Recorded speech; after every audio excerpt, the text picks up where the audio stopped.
Hello again, everyone. Nice to see you all. So our time travelers, David and Paola, just took us on a journey into the unknown. They explored how technology, specifically Gen AI, is going to shape the craft of media. Well, strap yourselves in because we are going back to the future. But in this session, we have come together from different corners of the industry, from big holdco agencies, independent agencies, and media partner, to take you on a slightly different journey. This time, we want to consider the human angle, and we want to understand what are the skills that each of you will need in the workplace of the future. Instead of predicting the future and trying to decide what it will look like, though, we would like to complement the last session and instead look at how we animate the future for you and see how you'll get there. We want to be, I guess, less existential dread and more handy hints. The great news for all of us is that there is already a group of very successful business people whose ability to survive and thrive in the future landscape is already very well documented. Can anyone guess who? That's right, Futurama. Luckily for us, creator Matt Groening has already created some fantastic characters for us to learn from. We also know that he has an uncanny ability to predict the future, predicting some of the most memorable moments in human history. But don't worry, we're going to go deeper than that, because the characteristics of Bender, Fry, and Layla actually give us a fantastic blueprint for the things that you will need in the agency of the future. We've also gone a step further than just reading the scripts of Futurama, and we've partnered with LinkedIn today to get access to their economic graph dataset. For anyone who isn't familiar with this amazing behavioural dataset, what it gives us access to is, if you think of LinkedIn as a digital representation of all the workers in the world, through this we're able to see what are the skills that are needed today, how they've changed so far, and this gives us profound insight into the future of work. What it also does, as much as we love the media industry of Australia, it helps us get out of our bubble. So we've informed today's analysis with data outside of our industry, but also from around the world. So I'd like to introduce Robin from LinkedIn, aka the professor, to calibrate the results for us. Thank you very much, Crush. Professor, I think I just got a promotion from content consultant to professor, which I actually quite like, so thank you very much, Crush. It's great to meet everyone here today. My name is Robin, I'm from LinkedIn, and we are going to be looking at the future of work. What does the future of work look like, and what does it look like for agencies like ours? So it's a pretty big question, but it is one I think that we can answer with LinkedIn data and with the agency expertise that you see on the stage today. So we can give it a crack. Are you ready to see what the future of work looks like? AI. Thank you. We'll leave it there. I think we're the first ones to mention AI today. We're first to market with that. We're not. Everyone is talking about AI. But it can feel sometimes like it is, hey, AI is coming and then exit stage left, right? It's like this big scary change is coming and we're not really prepared, and it can be a bit worrying. Has anyone ever felt like that? A few nods. I know I certainly feel like that, but we're looking to change that a little bit today. And we want to feel less like we're running towards AI. And we want to ask the question, what does it look like to run with AI? What does that future look like? What are the skills we need? What are the human elements? How can we all prepare? Because if you think about this acronym, it's not about the A for artificial, it's about the I for intelligence. What is the intelligence that we need going forward? What is the adaptable intelligence, the augmented intelligence, the authentic intelligence that we all have that we need to go into the future of our industry? Those are the questions we'll be answering. And we have three key areas here that we'll speak about. So let's kick off with the first big area. And that is the fact that roles and skills are changing rapidly. If you look at the 1 billion LinkedIn members globally and you look at the skills that they need to do their jobs, those skills have changed by about 25 to 30% over the past 10 years. Relative, amount of change there. The really interesting thing is that if we look forward, by 2030, so just a few short years away, I cannot believe I'm saying that 2030 is a few short years away, but it is, here we are somehow. by 2030, the skills that we need to do our jobs will have changed by 66%. That is a crazy rate of change. If you actually think about that, that's more than half of what we're doing today and more than half of what we need to do in the future. We don't even know and we haven't even developed. There's a huge rate of change. And of course, it's accelerated by technology. So we turn that lens onto Australia. We look at all jobs in Australia. 55% of roles in Australia will be impacted by artificial intelligence. Now that breaks down into augmented, changed slightly, and disrupted, changed pretty drastically. But roles are changing, and we've seen typically that roles are stacks of tasks that we have to do every day. What happens when we automate those tasks? What happens when we change the task? It becomes more about the skills behind the role. So to contextualize this, to give you a bit of a real-world example, let's look at a massive piece of disruptive technology that upended an industry. Talking, of course, about the ATM. Can anyone remember what ATM stands for? No one? This is a very young crowd if no one knows what an ATM stands for. Automated teller machine, I heard it at the back, exactly. Do you know who was terrified of automated teller machines? Bank tellers, probably. I mean, they probably were, right? The prediction at the time was, there's an automated teller machine, why would we need a bank teller? That job is gone. It was pretty scary for the people in those roles, and it was a big seismic change coming to this industry. Today, in the United States, there are more bank tellers than there was before the ATM was released and brought to market. Because the role never went away, predictions were wrong, the role changed, the tasks changed completely, the skills needed changed completely, but what is important is that the role adapted. So, what that means for our industry, Crush? Well, this rise of, oh, you keep the clicker, yeah. So smooth. What this shift from task to skills means is the rise of adaptable intelligence. Those with adaptable intelligence will understand that, and we've heard it a few times today, machines are not going to replace you in your jobs. What they will replace, though, for those who can understand it, will be those menial, boring, mundane, everyday, repeatable tasks that none of us really want to do. And with that time that it frees up, those with adaptable intelligence will understand that it's time to lean out so that you have time to think big. And with that time, it will free up to bring on macro business solutions with clients and guide them through that. And what will be out will be, of course, getting stuck on that client hamster wheel, you know, those short-term tasks, and then everyone gets frustrated. We'll be able to get out of that. So it's time to make like Mazda and zoom, zoom, zoom to your future of freedom and flexibility. And it's time to really, for us to all take charge and do the work that we prefer. And I can probably imagine some of you may be thinking, but Crush, you're standing there telling me that this future is a promised land, but how do we get there? All you have to remember is, bend it like Bender. Now, for anyone who has watched the show, we would recommend that perhaps you leave some of his more unsavory habits behind, like hard drinking, gambling, and womanizing. But there is a recommendation to channel his roguish robot charms, because he knows how to communicate with robots. So if you bend it like Bender, all you have to remember is first, think about the context, understand the why. When you're prompting with large language models, not only should you as a human understand the context of that task that you're asking the machine to do, but also tell it, literally in your prompt, explain as much context as possible. Secondly, technology benders will remember that they should move upstream as much as possible. Not just with all this free time that you have available can you have more open conversations with clients, but literally have a prompting sparring session for maybe if you're not so confident with your strategic abilities, you jump in, get it to challenge you. You'll get to a better solution faster together. And finally, technology benders will remember too that practice makes progress. I'm so used to saying that to my 5-year-old kindergartner that clearly, but this advice is so valuable for all of us because large language models are changing every day.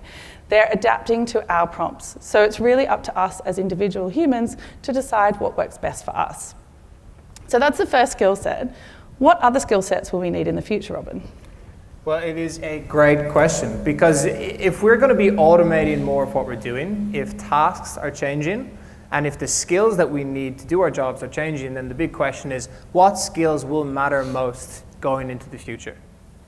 And again, we can look at LinkedIn data to understand this. So globally, if we look at all the millions of job postings that are out there, and we look at the skills that are needed to do those jobs, we'll get a list of the most in-demand skills in the world. What do you think they are? Out of those skills that you see on screen, what do you think is most important? LinkedIn data tells us that the top 10 looks something like this.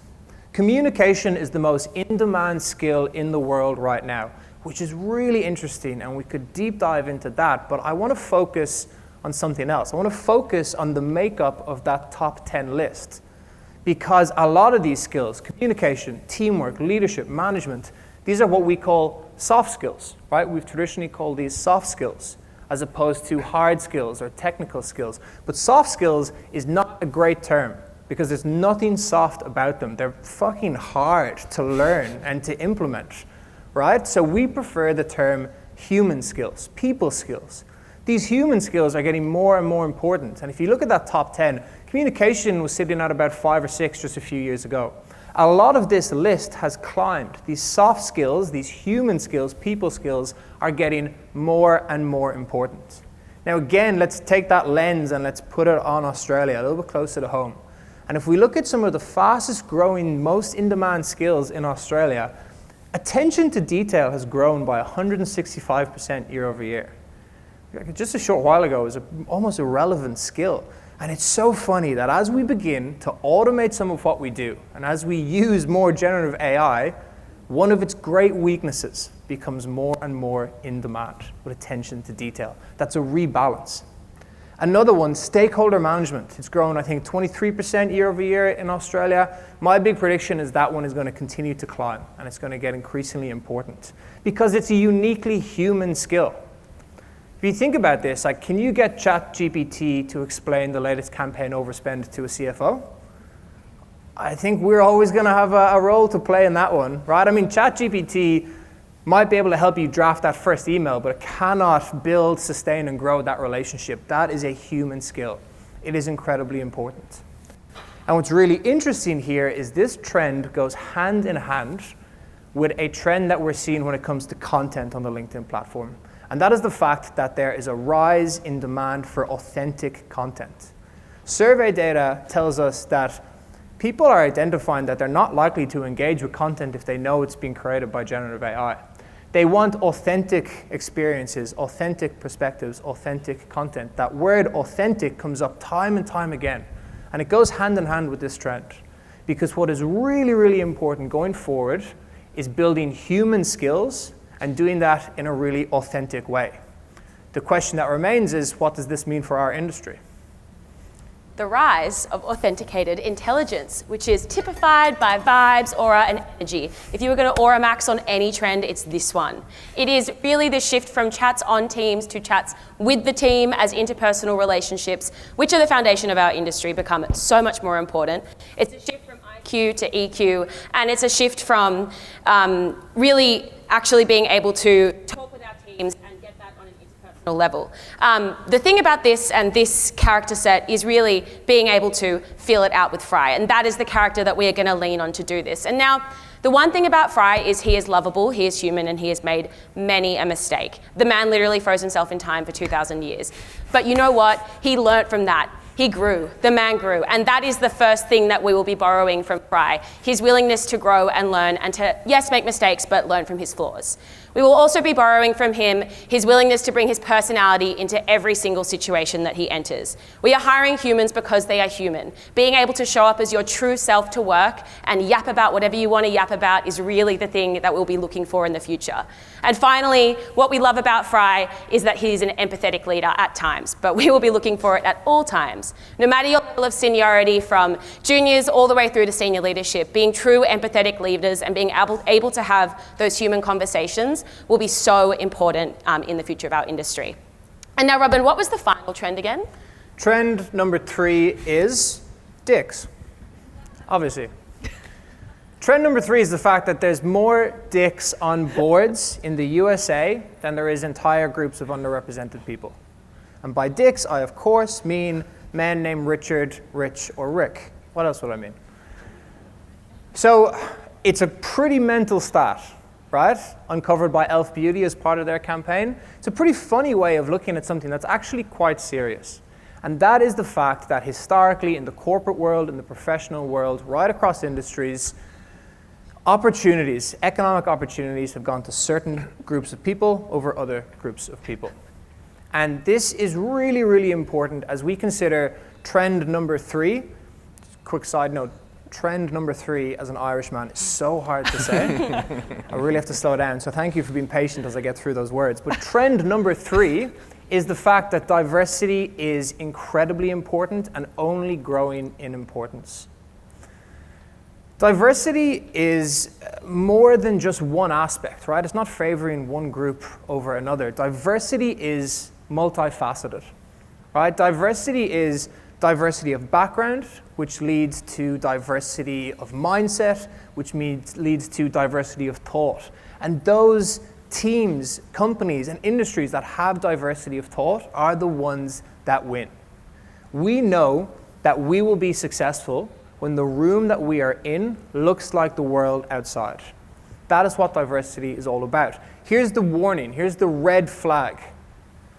It is the fact that 98% of some really important future-facing skills, things like automation, AI, machine learning, 98% of those skills exist outside of our industry today.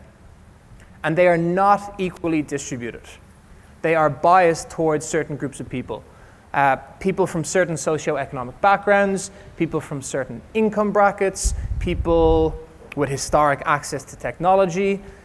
They do not exist equally in the world. So as we think about bringing these skills into our industry or growing these skills within our industry, it is so important to think about how we can continue to do that in a diverse way and keeping diversity at the forefront of our minds when we're doing this. I made that point that diversity is basically when the room we're in looks like the world outside, we're going to be successful. I would go a step further. And I would say that when the room that we are in looks like the world outside, and when people are able to express their authentic perspective in that room, that is when we are successful. We had a young man up here earlier who talked about economics and media buying.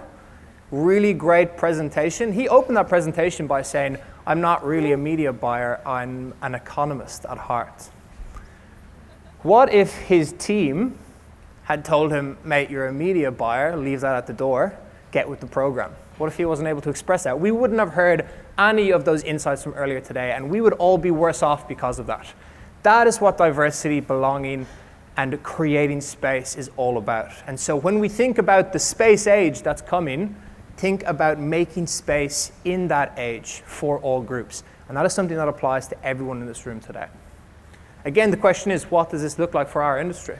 The rise of augmented intelligence, so augmenting our perspectives from the ones that we currently have. It's a shift to fresh and different perspectives. In 2012, more Johns than women were sitting on the MFA board, and now we have 47% of MFA agency member senior management roles filled by women, which is amazing, and that is great progress. But as we heard from the DE&I Council earlier today, there is so much more than just gender in terms of diversity within our industry, and particularly as Gen Z and Gen Alpha come through the ranks, it will be a shift from a want to a genuine need for diverse perspectives. And that's why for our final character in today's Futurama exploration, we have our lovely Leela. All right, what makes Leela special? The first thing about Leela is that she explores space, interplanetary travel. She understands the richness of diversity and perspective that's out there. She seeks out those diverse perspectives to challenge her own, and she creates space where it hasn't been before. The second trait that's important about Leela is she challenges the average. She recognises the limitations to AI. She understands when its outputs are skewing towards a perceived norm, and she calls out its inherent bias. And the third thing about Leela is she thrives in inclusivity. She creates high-performance inclusive cultures that understand the individual nuances of the person and creates cultures of belonging. So we've taken you through quite a few different... Sorry, wrong way. We've taken you through quite a few different trends today, but what we want to understand is which of these are most important to the future? And the answer is all of them. Every single one of these skill sets is going to be critical for the future. Now, we didn't want to leave you with existential dread. We wanted to challenge our inner we are the changes, and we wanted to help animate the journey on how you get to the future.